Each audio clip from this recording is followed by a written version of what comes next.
Good morning friends, నాగుల పంచమి శుభాకాంక్షలు. ఈరోజు మనం అందరము నాగుల పంచమి కాబట్టి గుడికి వెళ్ళి అందరము పాలు పోస్తూ ఉంటారన్నమాట పుట్టలో. కానీ పాలు ఎక్కువగా పోయొద్దండి. ఒకవేళ నిజంగా పాము ఉన్నట్లయితే ఆ పాము కూడా ఉండదు అసలు అక్కడ. కాబట్టి చూసి జాగ్రత్తగా మనం పూజలు చేసుకోవాలి. అయితే శ్రావణ మాసంలో పంచమి రోజు నాగుల పంచమిలాగా మనం ఎందుకు చేసుకుంటాము అనే విషయం గురించి తెలుసుకుందాము.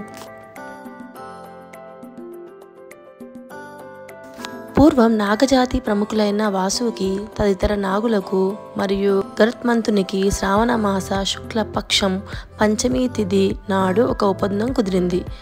ఈ తిథినే గరుడ పంచమి అని పిలుస్తారు. శ్రీ మహావిష్ణువు శ్రావణ శుక్ల పంచమి నాడు గరుత్మంతుని నామాలను తలుచుకొని పానకం నివేదించాలని, నాగదేవతలకు కూడా చెమ్మిల్లి చలివిడి నివేదించాలని వరమిచ్చాడు.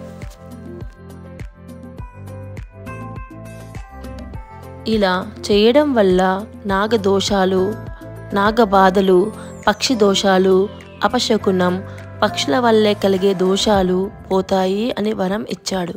ఈ రోజున ఇంటి తలుపులకు అంటే సింహద్వారమునకు రెండు వైపులా ఆవు పేడతో సర్పాలను తయారు చేసి, అనగా పేడతో పాముల బొమ్మను చేసి పెరుగు, గరిక, అక్షంతలు, దర్భాలు, గంధం, పూలు మున్నగు వాటితో ఈ ప్రతిమలను పూజించి విప్రులకు సంతర్పణ చేయాలి. ఇలా చేసిన వారికి నాగదోషాలు తొలగి సత్సంతానము, మంచి సంతానం కలుగుతుందని పురాణాలలో చెప్పబడింది.